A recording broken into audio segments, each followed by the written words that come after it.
Let us center ourselves where we are, trying to align the lower part of the body, the upper part of the body, the shoulders, let them be relaxed, the neck, the head, contemplating for a moment where we are physically, where are we mentally, emotionally, and spiritually. Be aware of the breath coming in and going out.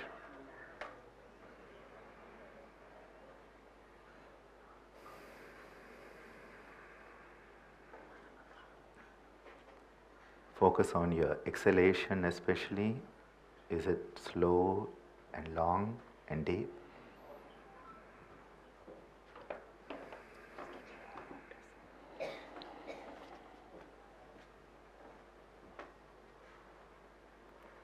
Focus on the midpoint between your eyebrows, the Bhru Madhya. It is a point where we can awaken our intuitive consciousness. A sacred space between the eyebrows that, if we go in a little bit, taps into a focal point of consciousness called the Ajna Bindu.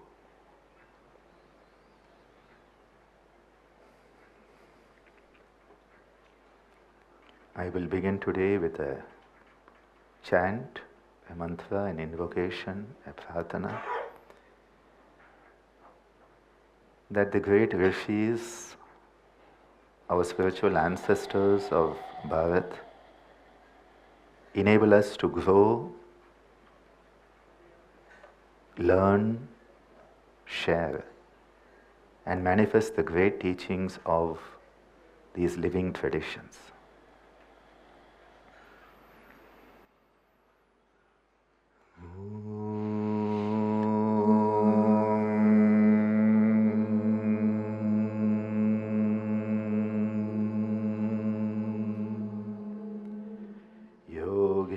Chittasya padena vacham malam sharirasya cha vaidyakena yopakarotam pravaram muninam patanjalim pranjaliranatosmi.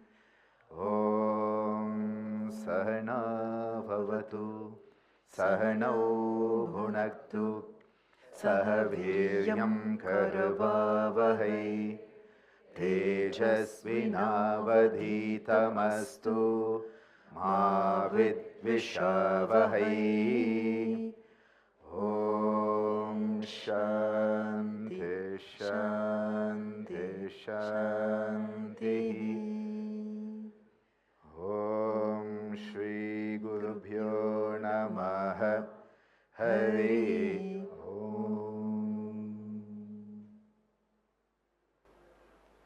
Gently rub your palms together, generating a nice heat, a pranic solstice.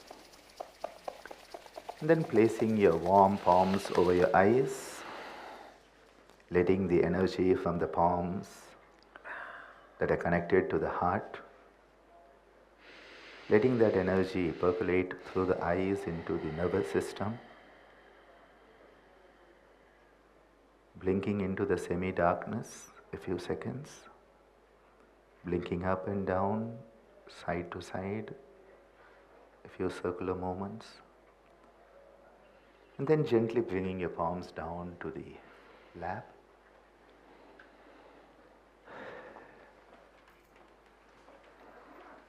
The first topic today is about aging. And many years ago, Ammaji, my beloved mother, she has been my mother, she has been my guru, and now is manifesting divinity for me. In fact, she is living an example of what a samadhi sthiti can be in a human being. Ammaji made a beautiful video for NDTV many years ago. We did a series, I did 5 episodes, Amma did 5 episodes. And she talked about aging gracefully with yoga. I think this is a key point I would like us to start off on today. Aging gracefully with yoga or through yoga. This whole idea that yoga should prevent aging is, to be very frank, nonsense. Because aging is a natural process of being human. Recently, when I was at Vigyan Bhavan for Yoga Day, an old colleague of mine who hasn't seen me in a long time said, "It's nice to see you, but you look so much older. Your hair is white." I'm like, you don't know how much I wanted my hair to be white. Because as a very young man, I got pushed into circles that had people who were in their 70s and 80s most of the time. Most of the yoga committees in which I have participated over the last 30 years have had all the senior people who are in the 70s and 80s, and I was in my 30s. And so this bacha is sitting there with all these wise people. And then one of my mentors, Dr. B. Ramamurthy, the father of neurosurgery in India, he said, "Ananda, don't worry. You may not be a Vayo Vriddha, but you are a Jnana Vriddha. So no problem of you being in this type of company." But I said, because I look so young, they think he doesn't know anything. Don't take his words for any seriousness. He's just to fill the chair. And so I was like, if I have white hair, maybe they'll take me more seriously. So I enjoyed moving from the darker to the salt and pepper to the more salty look these days. What is it to age? The first part of our life is driven by anabolic growth. So a child is born, and for the first 18, 20 years of your life, there's anabolic growth spurt. You become taller, you become a bit more muscular, a bit more strong. You know how to manage things on your own. You don't have to depend on people. And you come to a point where you are like, I know better than anybody else, especially your parents. And so, you come into those terrible teens where you know everything and your friends know best. And your friends know best, and nobody else knows. Then we start to plateau a bit. And with that plateau, we don't grow vertically, we start to grow horizontally. So, there's a different type of growth happening, and depending on our day-to-day activities, our diet, our emotional constraints, body changes, energy levels change. And then once you get past your 30s, or rather mid-30s, it starts to hit you. I don't have the same energy as I used to have. I used to eat anything I wanted and nothing would happen, and now I cannot have my samosa without Daijin or Gelusil. I used to be able to sleep any time, any place, and now I need an Alprax to go to sleep. All this starts to hit you. But still you manage. And then you come into your late 40s, 50s, and then move into your 60s, and your body starts to make its own noises. And this is the stage, not me, okay? You start to walk and you have your own symphony orchestra with all the cracks and creaks that are made as you move, and you turn and twist and all the beautiful rhythmic. You don't need Shivamani on the drums. You have your own rhythmic percussion. And then you start to say, I don't have energy, I'm hit by fatigue, I cannot sleep, my relationships are not the same way, people are avoiding me. This is one of the biggest issues, loneliness. Because suddenly the same people who would come up and talk to you move out of the room the moment you are there. Because again, most relationships, and I'm sorry to say this, most human relationships are based on what you can get from the other person. And once you get what you want, you forget them. It's a sorry state. for the human relationships to be. It must not be that way. It is not meant to be that way. Relationships that are based on giving will be sustaining.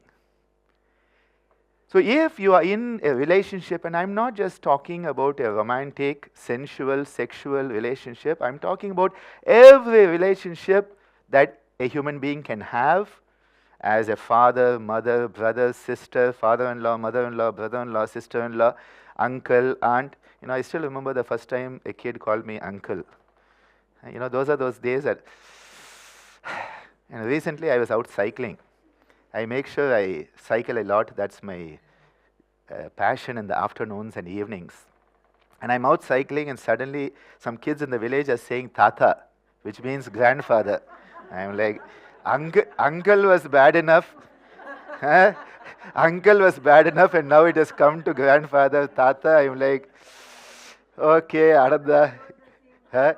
Get ready to the next promotion.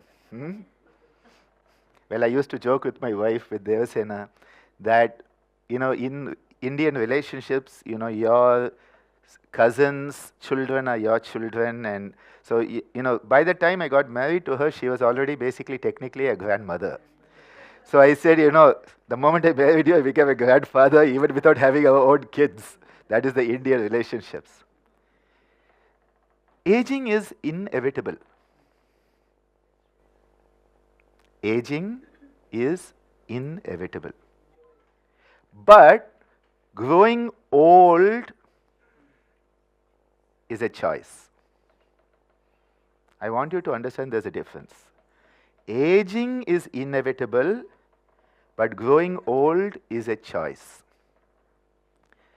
And this is why we may lose hair, we may lose functionality of the body, we may have restrictions, but we don't have to feel old. You can feel young.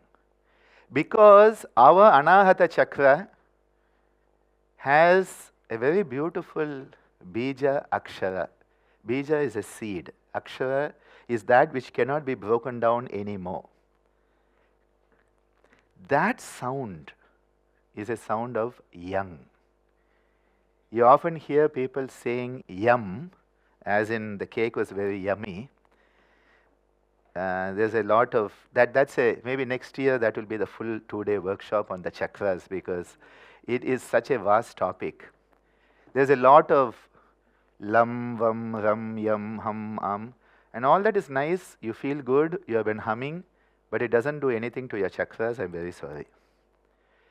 Because in order for us to awaken our consciousness to the chakras, again remember, you are not waking up the chakras. Chakras are functioning very, very well indeed.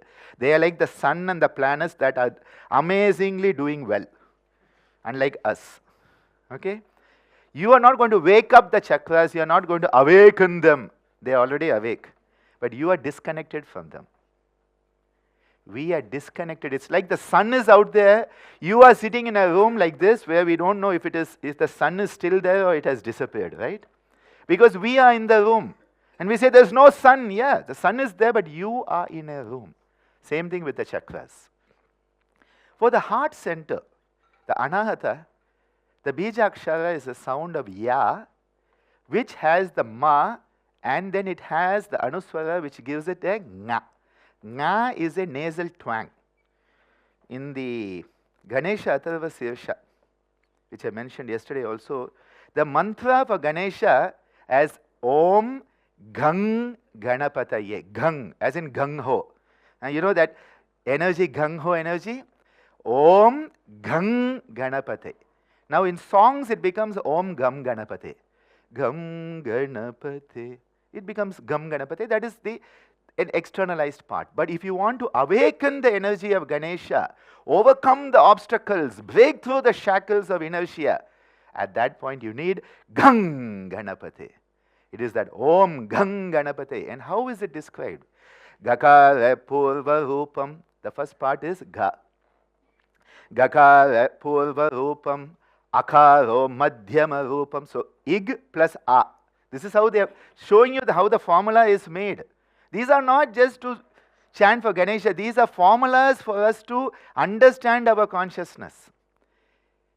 Gakara purva rupam, akaro madhyama rupam, anuswaras chanta rupam. So the anuswara is the next part. So ig plus a becomes ga, ga plus becomes gam, and then comes the nga. Gakara purva rupam, akaro madhyama rupam, anuswaras chanta rupam, bindu rutta rupam. That bindu, you understand? That is where the nga comes. Nada Sandanam Sahita Sandhihi Shesha Ganesha Vidya Ganaka Rishihi Nichvad Gayatri Chandaha Ganapatir Devata Om Gang Ganapataye Namaha. People have taken things out of context. And so people are going around saying lam lam lam lam lam vam vam vam vam vam. Nice. Humming. Your sinuses are good. When you hum, your sinuses are good. Endogenous nitric oxide is there. All good. It's nice. Feel good. Is it doing the job? I'm sorry to say, no. That is why yoga is a living tradition. You need a living relationship of Guru, Shishya, Parampara to gain that knowledge. It cannot be got through Professor Google and Professor Wikipedia. And Assistant Professor YouTube. And definitely not Twitter, Instagram. Chat GPT, oh my God. Nowadays I say we need a different AI. Not artificial intelligence, Ananda intelligence. Huh? So all my PPTs these days, Nilachal at the end puts one AI summary and it will be Ananda intelligence summary. And not AI, artificial intelligence. Young.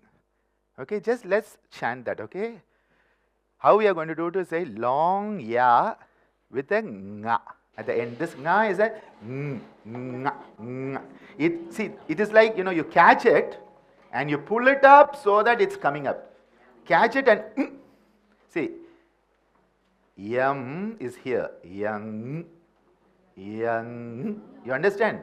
Yeah. Lam, vam, rang, yang, hang, ang, ong. What's happening?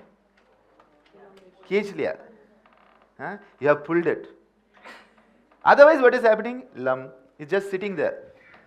See, I'm sorry. I know, maybe great masters are saying that. With apologies to all of them. I have been part of a living tradition. Goes back thousands of years to Bhrigu Vamsa on one side, Agastya Vamsa on the other. Two of the greatest rishis that this planet has seen. Those teachings have come down through a living Karna Parampara, through the mouth of the Guru to the ears of the student who then becomes a Guru and shares it. There is the Likita Parampara, which is the gross level. Yes, there are texts. There is the Karna Parampara, which is the oral tradition. But don't forget, there is the Sukshma Parampara. Indic traditions, even as I say it, I have goosebumps. The Indic traditions depend on a Sukshma Parampara, where you are connecting to those great rishis. That is why it is rishi culture. So let us chant this. What we are going to do, I'll just demonstrate once is, we are going to breathe in, and then keeping your mind, if you want to place your hands on your center of the chest, the heart region, this is where you feel young, okay? This is where we are going to start with that. And we are going to be chanting as Yang.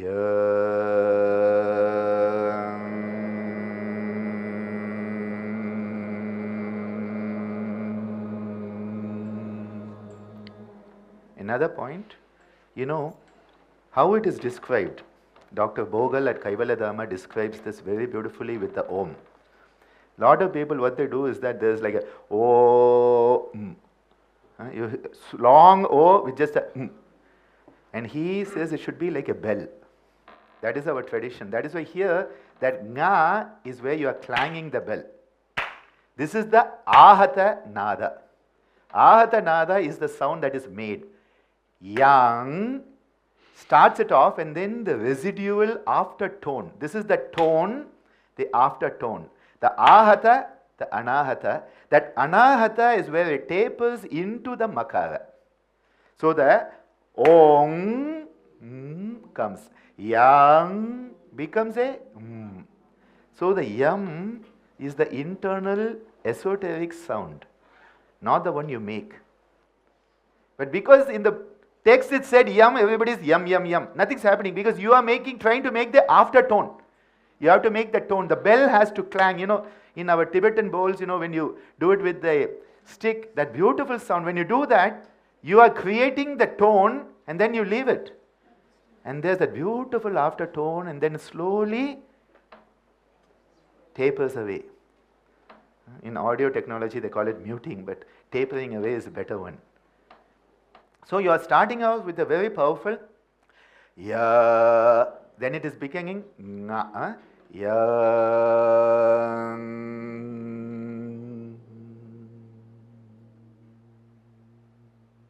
Let the tapering go as long as it can. It is in that tapering that you attain that sukshma part. The externalized is only the sthula part. The sukshma is in the tapering, and in the silence is the karana part. Sthula, sukshma, karana. All yoga practices have a sthula component. Do like this, trikonasana, sthula. What is the energy being modulated? Sukshma. What is the experience that you are having? That is the karana. Every practice. And that is why yoga is not physical exercise. Can we repeat? Yoga is not physical exercise. Yoga is not physical exercise. Yoga is not physical exercise. Pranayama is not breathing exercise. Pranayama is not breathing exercise. Pranayama is not breathing exercise. Meditation is not mind exercise. Meditation is not mind exercise. Meditation is not mind exercise. It's not a workout, it's a work in. We have mistaken what yoga is. So let's get back to this because we have a lot to cover. Okay, you can place your hands if you want on the middle of the chest. Contemplate this anahata chakra that connects us to the cosmos. A beautiful, heartful connection. Take in a deep breath.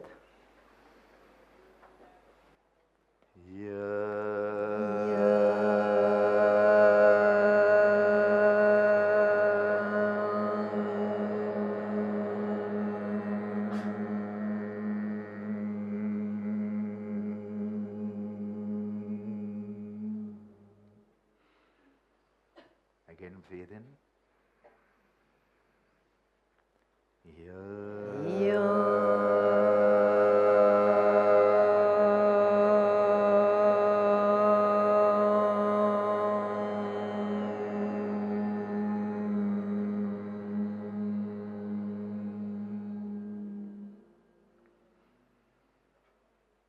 Breathe in.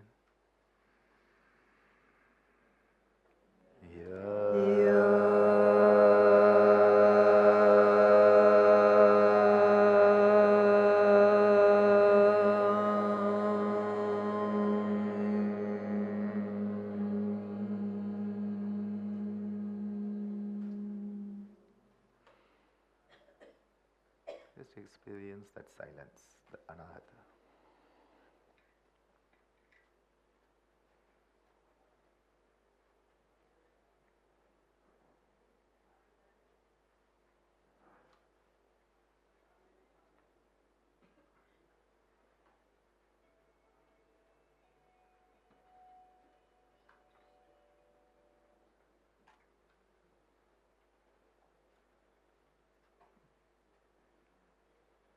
Beautiful.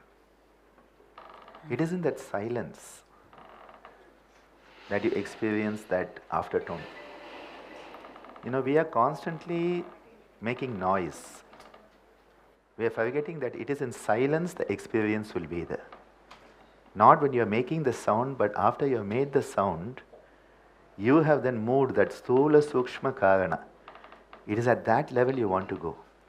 Not just at the sthula. But you have to use the sthula to reach the karana. Okay. So if you say, I'm just going to sit and meditate without doing anything, I don't know what you are doing. This is the problem, because I'll tell you frankly, whether somebody is in deep meditation or sleeping, you have no idea. Externally, it looks the same. This is the problem. The wise jnani and the madman look the same externally. The problem is externally it is very tough to judge. But then I always say, if you are in that state, it should percolate into every moment of your life. And if you are a better human being, then yes, it is that. If not, question yourself. Yoga is transformational and transcendental. If the yoga you are doing is not transforming you and is not enabling a transcendence, question yourself whether it is yoga or whether it just looks like yoga. There are a lot of things that look like yoga. An example is common yoga protocol. And yes, I am part of the people you should blame for that or credit for that. Yes, you can see people doing it, okay? Everybody will be standing and doing all of this, and then this, and this, and then this. All that, fine, okay. What is happening inside? कब खत्म होगा? करने के बाद mat मिलेगा नहीं? इस बार देख लिया आपने वैशाख में 300,000 people. What an amazing experience. I was like blown away. 300,000 people doing at one time on that RK mark, on the beach road of Vaisak with our Prime Minister. Amazing.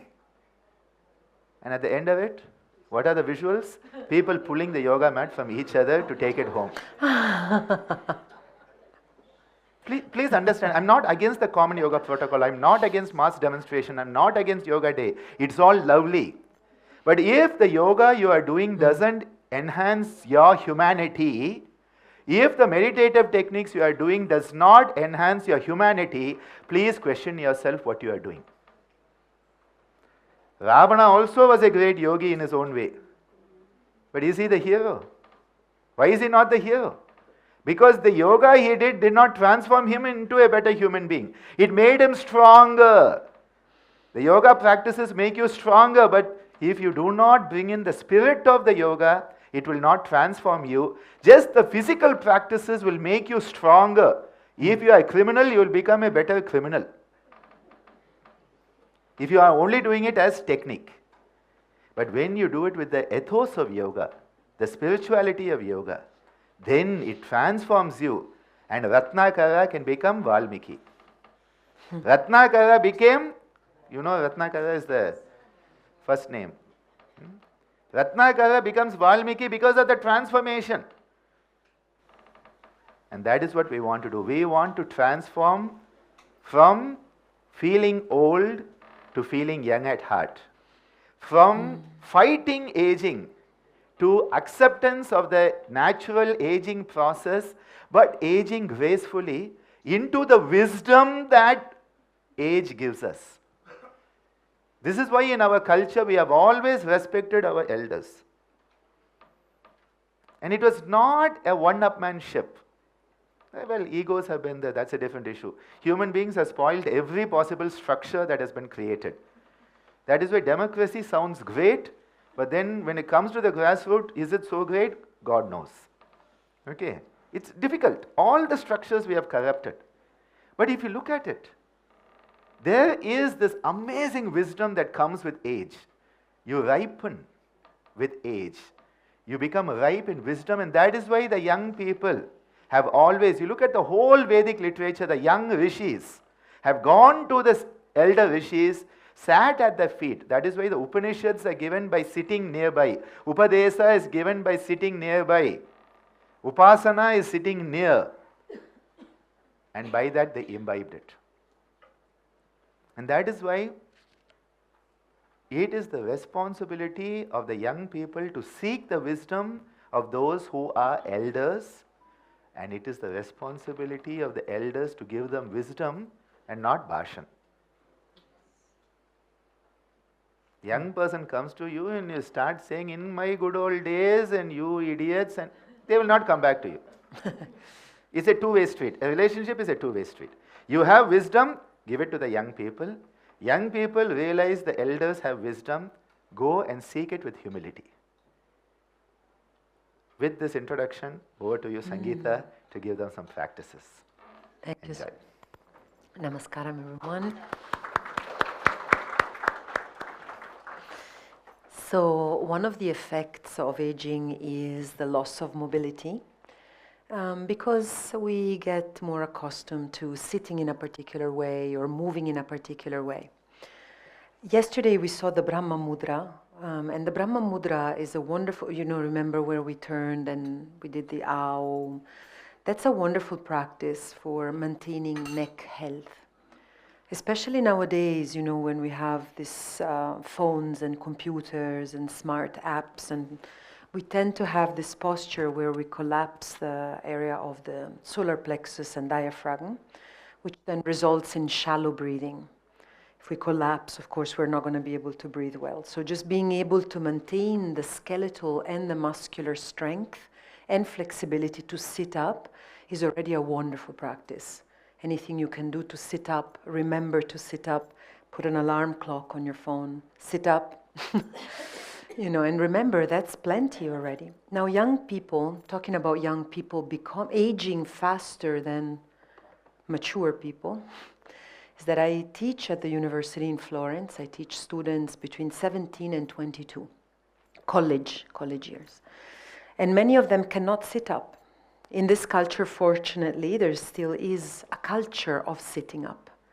The noble postures of sitting on your, heels and sitting up and not crossing the legs. And there's so many things that are part of this cultural ethos here that is lost in the West, totally. In fact, it seems sexy to be, like knotting your limbs 2,000 times. I don't know, where's that? Do you know what I'm talking about, right? Especially for ladies, and we have so much, flow that instead we need to take care of, in the lymphatic system and so on. So it's very common nowadays to talk about chair yoga. Chair yoga doesn't actually exist. A yoga that is bound to a chair is not yoga at all. But you will find it, the chair yoga for people in the office or chair yoga for students, because as I was saying, my students are unable to sit up. If you're not able to sit up, oftentimes you're not able to concentrate. It's very interesting. There's subtle, really sukshma connections between the posture and the capacity to relax so you can focus. Instead, what happens in the young people, and I want to start with the young people because aging in younger generations is highly accelerated. So aging is not just about your chronological age. It's about how you breathe properly, how you eat properly. The body ages, not just because of years, but Dr. Ananda ji and Amaji taught me, one of the first lessons I got at the ashram, life is not counted in numbers of years, right? It's counted in breaths. The younger generations are not breathing. That's why we have a huge increase of panic attacks, anxiety attacks, incapacity to manage one's emotions, because everybody's breathing shallowly. So the posture is, like this, the phone is here, and when you scroll, you hold your breath. Very likely, so pay attention, when we scroll, we hold the breath a lot of time. So there's a lot of aging fast.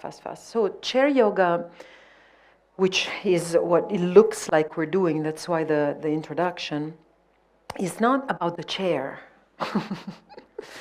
Okay, because chair yoga sounds like it's the chair, it's about the chair. It's not about the chair. Chair yoga is a way where we are able to offer support to people who do not have the strength, no matter what their chronological age is. In the classrooms, I have chairs like this, and I ask the students to help themselves sit up, because after a few minutes they collapse back. 17-year-old. They complain they don't have the strength, okay? So we're going to engage with the chair. But why are we doing this? Is so that we can find ease in our posture. When we find ease in our posture, we find ease in our life. Asana means to be, and to have a seat also. So the posture should always feel that it's lifting us up, even if we're laying down because we cannot sit. There's an inner posture. Okay, so the chair helps us because it allows us to have our feet on the ground. So it's best if you come forward so that you can feel that you can gain back some elevation. When you sit back, inevitably you will go into the reclining posture. So ideally, you're going to be able, and please modify and take a break whenever you want. It's just a demonstration of what we can do. So let's say we are, in our home on a chair, or at the office, or wherever we are, on a bus, on a train. The first step is the feet. The feet. Even if you're laying on a bed, and if you're if you're a caregiver, taking care of elders, the feet, if you can massage their feet, or tell them to roll their feet, which is what we'll do. So everything we're doing here can also be done from laying down, or in a semi-reclined.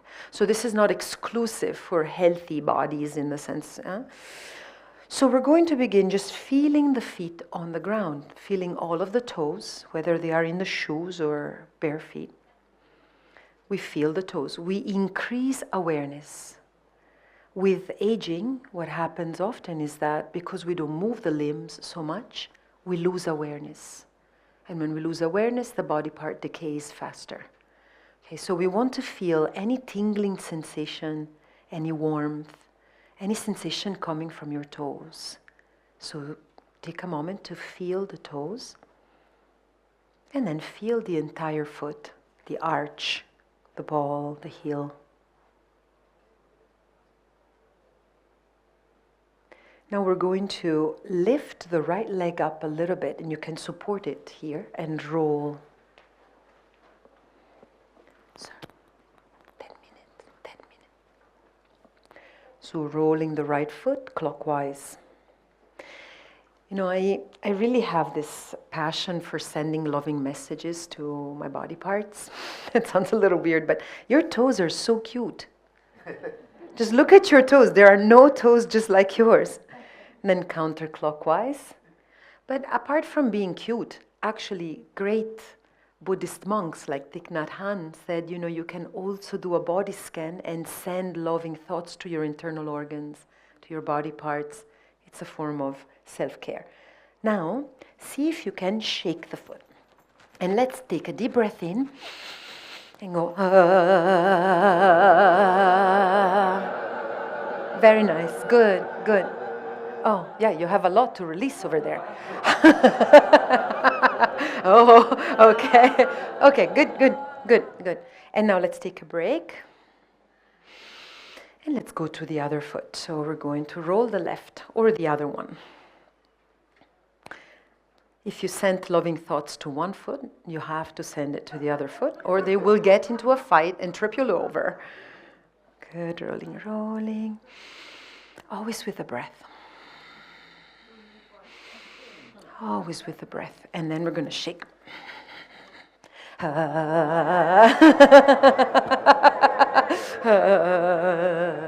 Very nice. Wonderful. And relax. Again with the right, we're going to, careful in front of you, please. Just small movements is fine also. Here is the symphony orchestra of knee articulation. Sounds like a train. Good, breathe. And relax, and we'll do to the next one.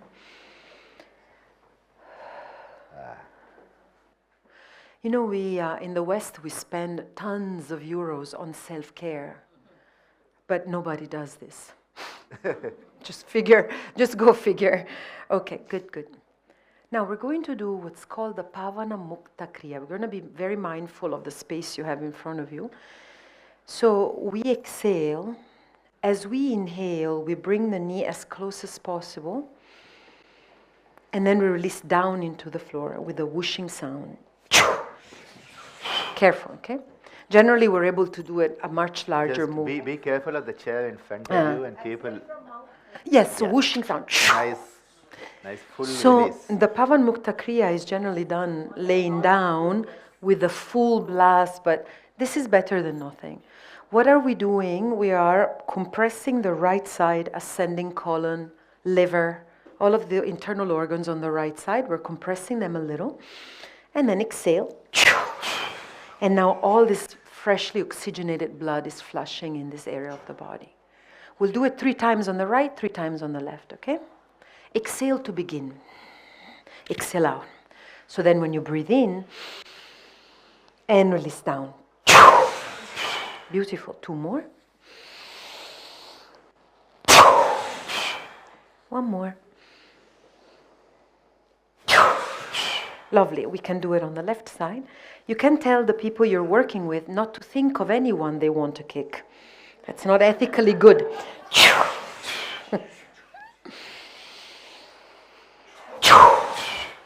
Good.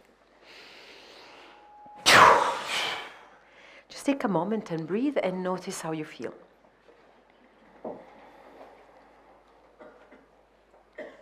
Now we're going to go buttock to buttock. Nice. And just create an undulatory movement of the spine. You look like an ocean. The waves. Uh, The waves of the ocean. That's nice. Good. Excellent. Okay. Now from here, we're going to roll our hands.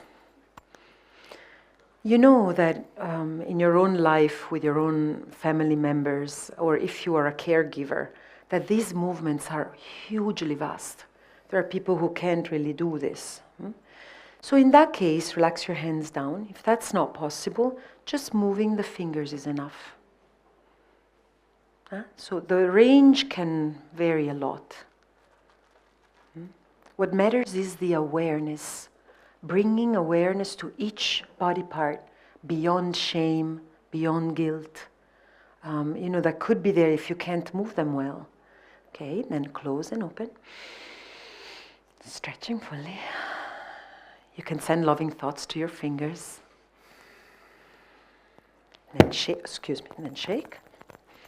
Shake up, and down, and right, and down, and left, and down. Don't shake each other's...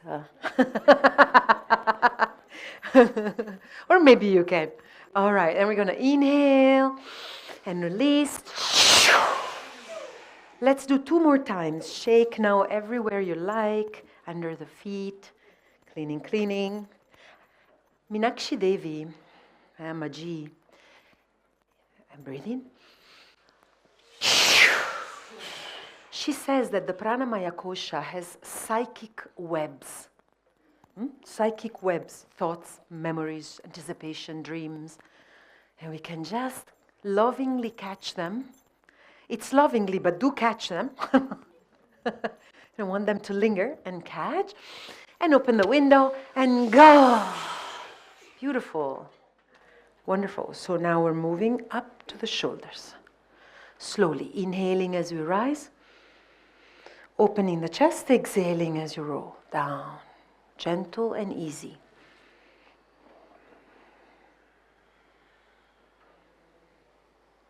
Make your movement as wide and safely as possible. But do lift the arm, the shoulders, and pull them back and down. Good. And then back and forward.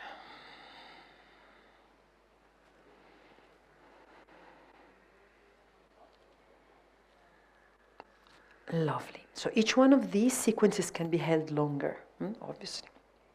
From here, the right hand goes over the left knee. And the left hand comes back to where it's safe for you to gently twist. How do we twist? Not yanking. We twist anatomically, wisely. So we go from the lower lumbar area, dorsal, cervical, the chin, the nose, and the eyes continue the spiral, which actually ends over the top of the head. So you're looking up at the corner of the left eye. Breathing in and breathing out. And there should be a challenge, but it shouldn't be painful. Inhale, exhale. And then slowly untwist now from the eyes, the nose, the chin, then the shoulders, and then the lower back. Gentle. Again, opposite side. Harness your seat so you're safe. And then slowly, step by step. So Dr. Anandaji and Swamiji teach us that this is almost like squeezing a towel. We are squeezing a towel, creating two polar opposites, and we're twisting so that all of the toxins in the muscles can be released. And slowly untwist. Very nice. A couple more exercises. The first one is rolling the head. As you roll the head, relax your lips and relax your jaw. And use the breath. Exhale as you lower. Inhale as you lift.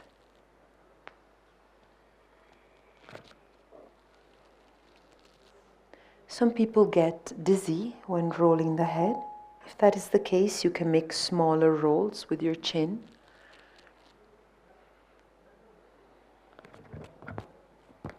And counterclockwise or in the opposite direction you did.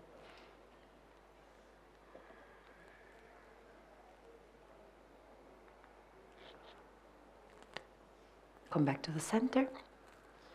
Inhaling, look all the way to the right. And exhaling, look all the way to the left. Do this a few times.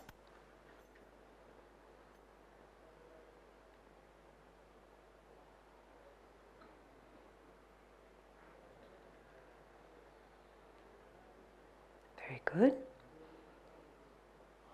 Now both of our arms come up. We stretch them up.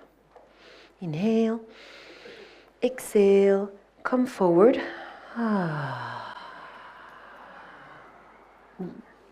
Let's stay here. Of course, if you need to come up, do come up. Otherwise, allow your back to stretch a little. Eyes open, chin up, arms come up. As you inhale, catch hold, lift up. And again,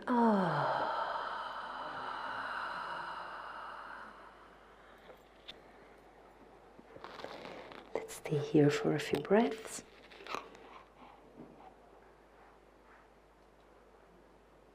And last one, chin up, eyes open, stretching the arms up, breathing in. And this time, Om coming down in the Anjali.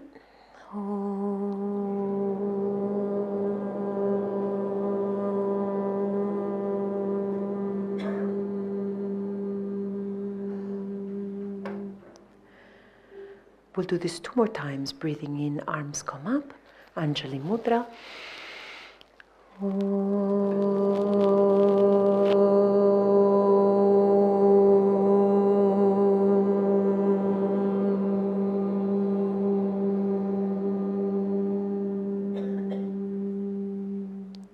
One more time.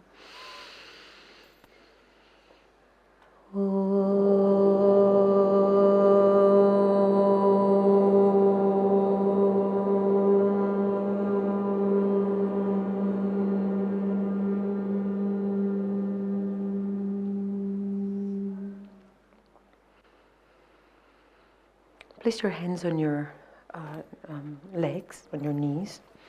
So from here, other practices that can be done are lifting one arm up and then moving to the sides, right? Things like this. You can move in a diagonal. You can help the movement of the neck. All of this is possible. But perhaps, I was thinking, sir, from here, we could maybe go back into a nine rounds of the yang after. Yeah. See the idea. Question. Yes. Ji.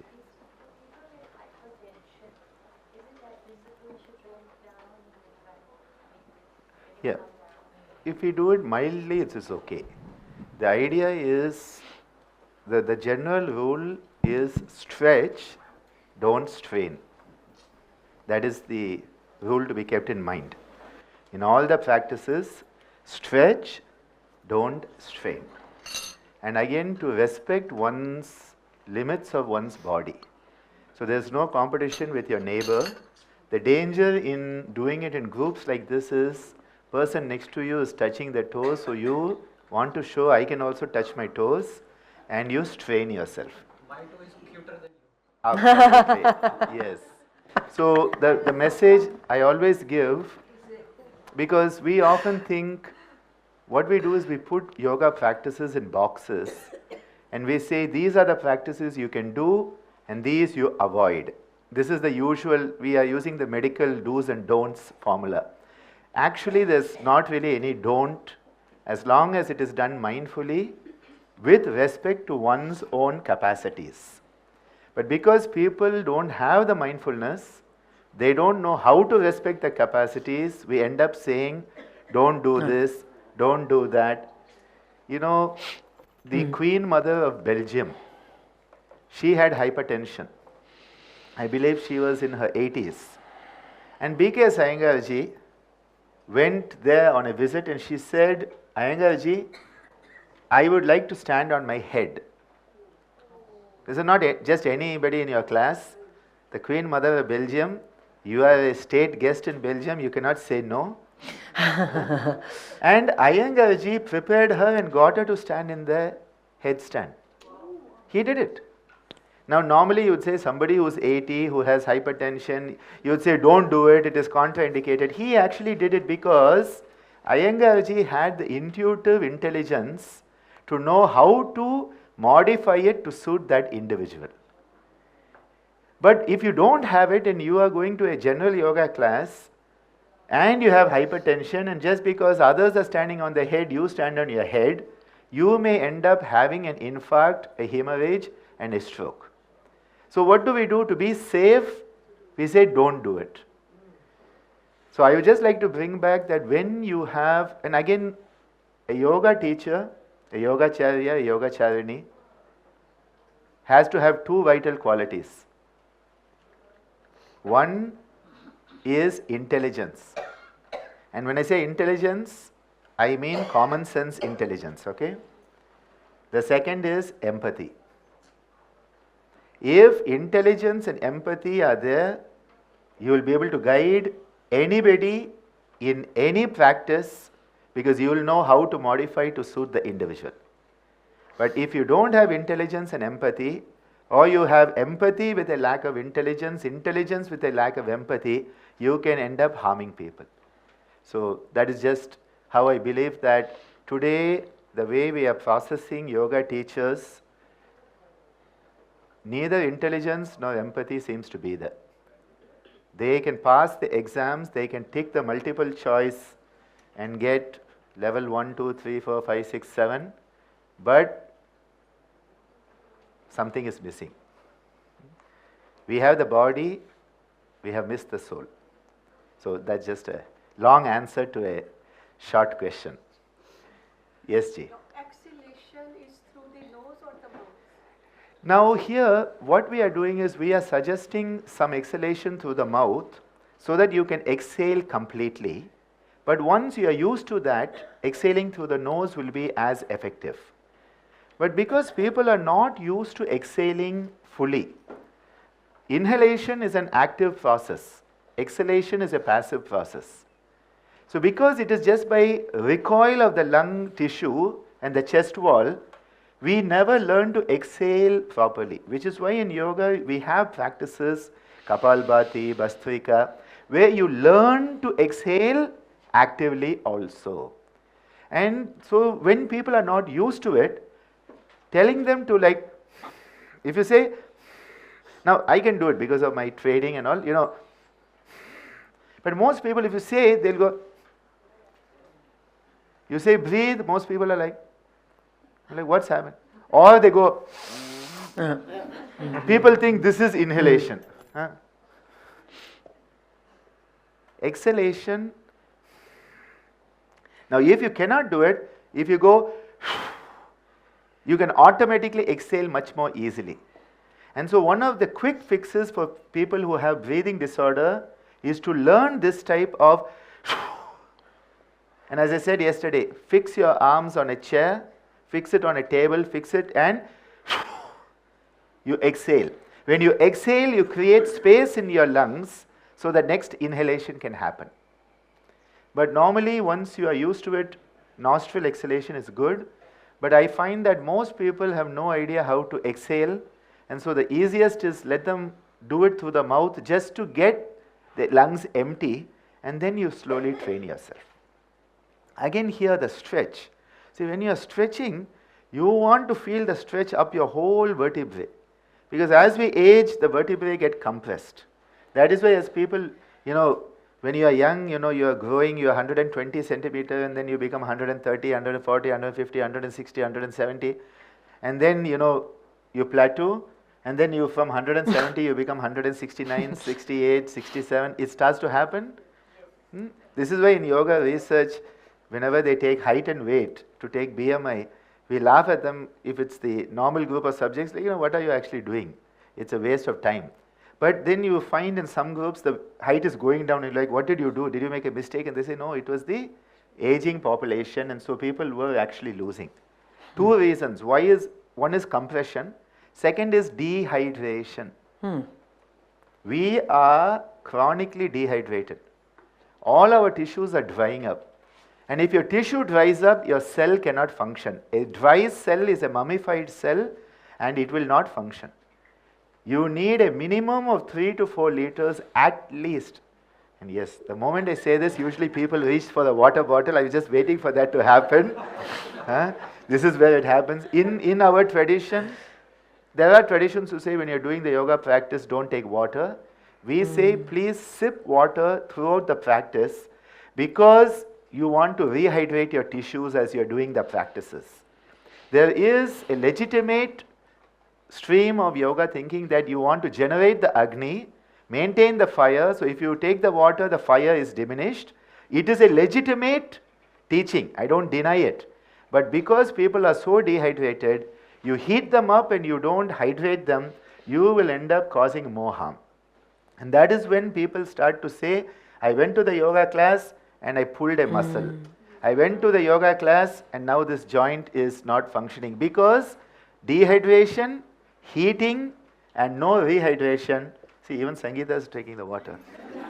So what happens is you are healthy. Hydrated tissue, all of us, we know a sponge you use for cleaning your stuff in your kitchen. If that sponge is dry and you press it, what happens? It breaks easily. But if it is wet, even Dara Singh cannot pull it apart because it is so strong. Why? It is hydrated. When the sponge is hydrated, it is strong. It is resilient, endurance. When it is dry, it breaks. Same thing with our tissues. When our tissues are spongy tissues. The intervertebral disc is a spongy tissue between your bony vertebrae. Those sponges, if they are not hydrated, they break. And then you have a prolapsed disc, a herniated disc, and a dehydrated disc. Many people come to me with back pain, neck pain, and show me the MRI scan. And the MRI report will say dehydrated intervertebral disc. The scan says dehydrated intervertebral disc. And I ask them, how many specialists have you been to? 5. Did anyone tell you to drink more water? No, sir. The lack of common sense in humanity today is astounding. It's pathetic, but I don't want to be depressed, so I say astounding. They say water gives positivity to the body. Absolutely. I'm just telling you, sir, I'm in 7070. Yes. I was a work alcoholic at the time of my service. Yes. I learned swimming at the age of 69. That's wonderful. When my father was in his late 70s, we had a big swimming pool in our ashram. It's a round swimming pool. And every day he would spend hours in the pool. One day coming out of it, he slipped and broke his back. He was 70 plus. I remember the doctor saying, well, we will work on him, but he may not walk again. He had to be 6 months in a full bed cast. In those days, there was a full bed cast which is round, 2 halves, And so you will be on your face for 4 hours, Oh God. and then you're turned on your back for 4 hours, like this for 6 months. Okay. Some of his students who he had trained came from Italy and Argentina, Aruna and team. The same therapy he had taught them, they applied on him. And every day would take him, lift him basically and put him in the swimming pool. And going back to the pool, within 4 months of the therapy, he was back walking again. 2 years later, he took us on the Char Dham pilgrimage up to Kedarnath, Badrinath, Yamunotri and Gangotri, and no assistance needed at all. When he left the body at the age of 87, he could walk and run faster than me, a young man at that time. I want to just tell you, I have started my day at 6 o'clock. Beautiful. I had 2 hours yoga in the morning. Beautiful. I missed my breakfast. Yes. And I was on time here. Beautiful. I appreciate that. That is the power of choice. So just coming back, we are going to end in another 5 minutes. We wanted to end with a very beautiful resonant chanting. And this is a favorite of Ammaji, and is such a favorite that we have included in our morning aarti at the ashram every day, where after we do the aarti in the morning, we have a very beautiful place where we invoke different aspects of divinity to embody through us. It is not, oh God, save me, but God enable me to save myself by empowering me from within. That is the process, empowerment. And at the end of that, while the camphor that we have used, while that is burning out and naturally burning out. In Indian culture, we never put out the light. That is why this modern aspect of blowing out candles on the cake, in our ashram, all our birthdays, we light the candle. We never blow it out. First of all, it's very hygienic also. People blow out the candles and then everybody enjoys that saliva.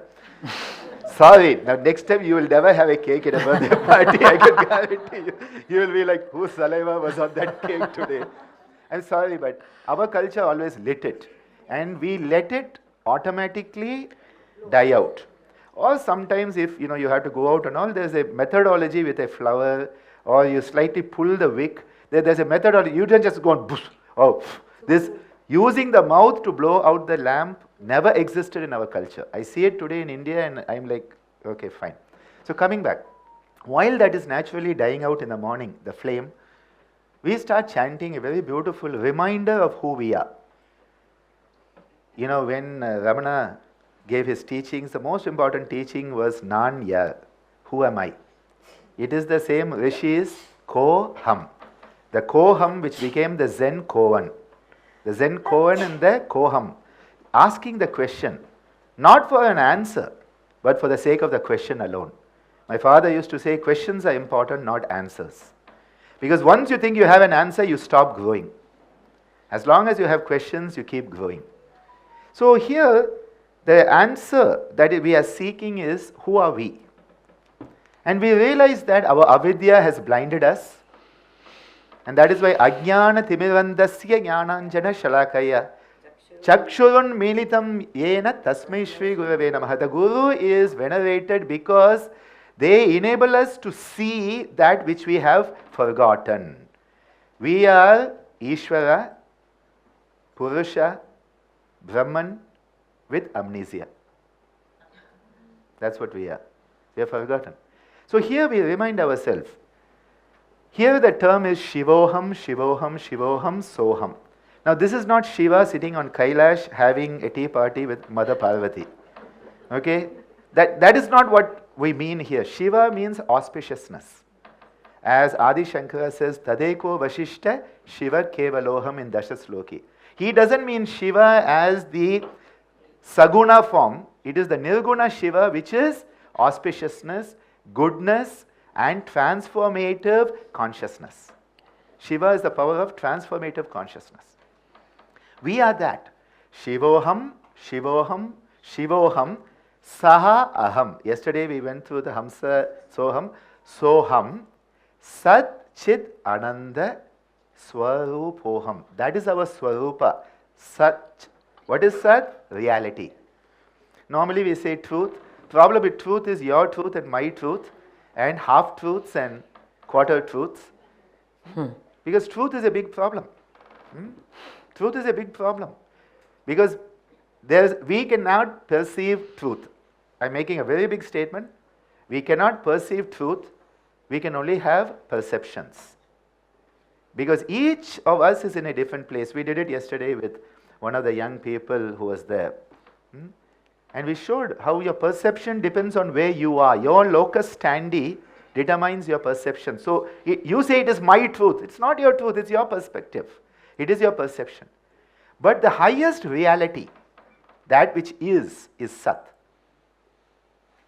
The second is the highest consciousness that flows through everything, that lies behind everything, is Chit. And the bliss, the universe is filled with bliss, Anandam. If the universe is bliss, if we, the Pinda, are a reflection of the Anda, the cosmos, why are we not blissful? Because amnesia. That's where it is. So this reminds us. I'll chant it once and let's join together a few times before we go for tea break. The tea is ready and waiting for you. So don't worry. No anxiety about tea and biscuits. They are all there.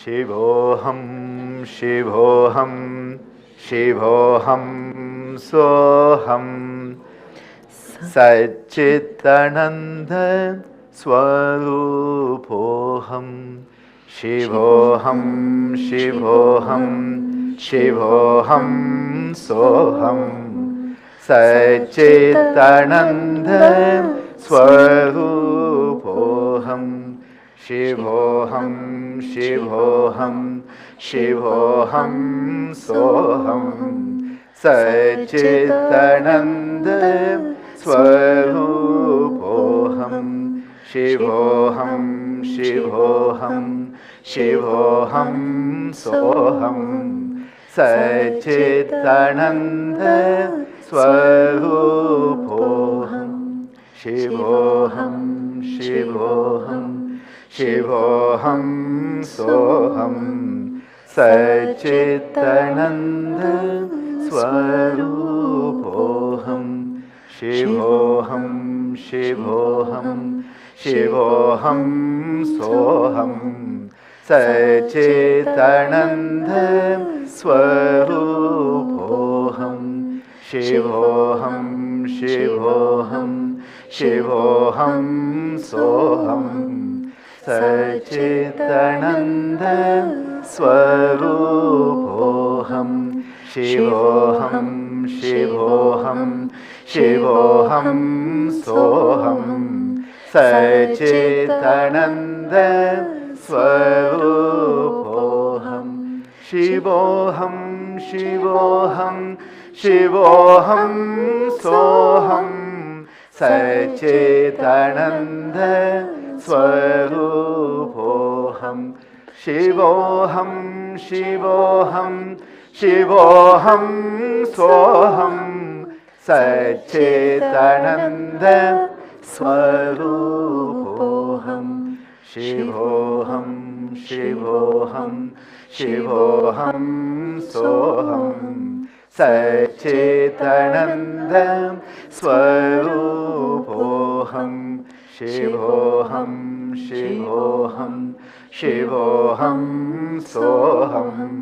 Satchitananda Swarupoham, Shivoham, Shivoham, Shivoham, Soham, Satchitananda Swarupoham, Shivoham, Shivoham, Shivoham, Soham, Satchitananda Swarupoham, Shivoham, Shivoham, Shivoham, Soham, Satchitananda Swarupoham, Shivoham, Shivoham, Shivoham, Soham, Satchitananda Swarupoham.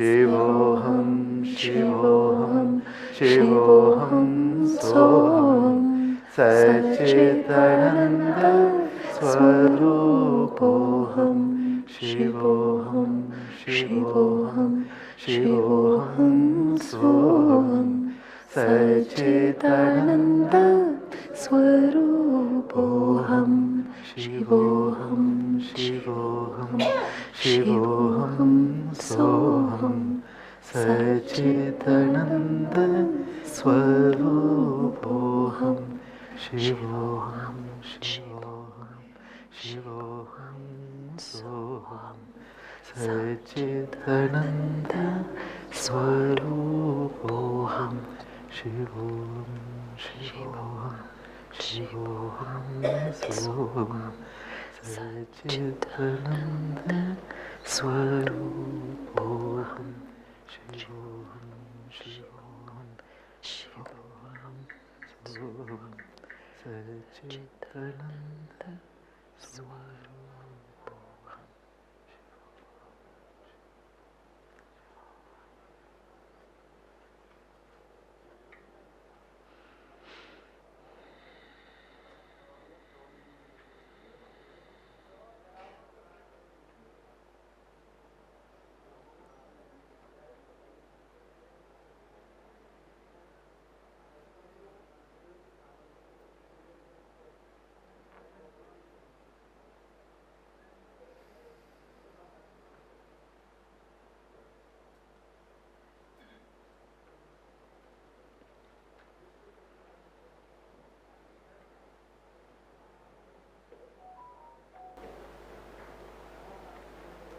Begin to rub your palms together, gently creating a nice heat.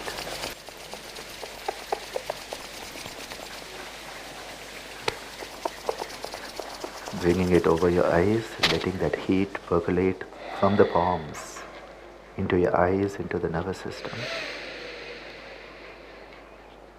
Gently blinking into that semi-darkness of the palms. Then slowly bringing your hands down to the lap as you come back to where we are.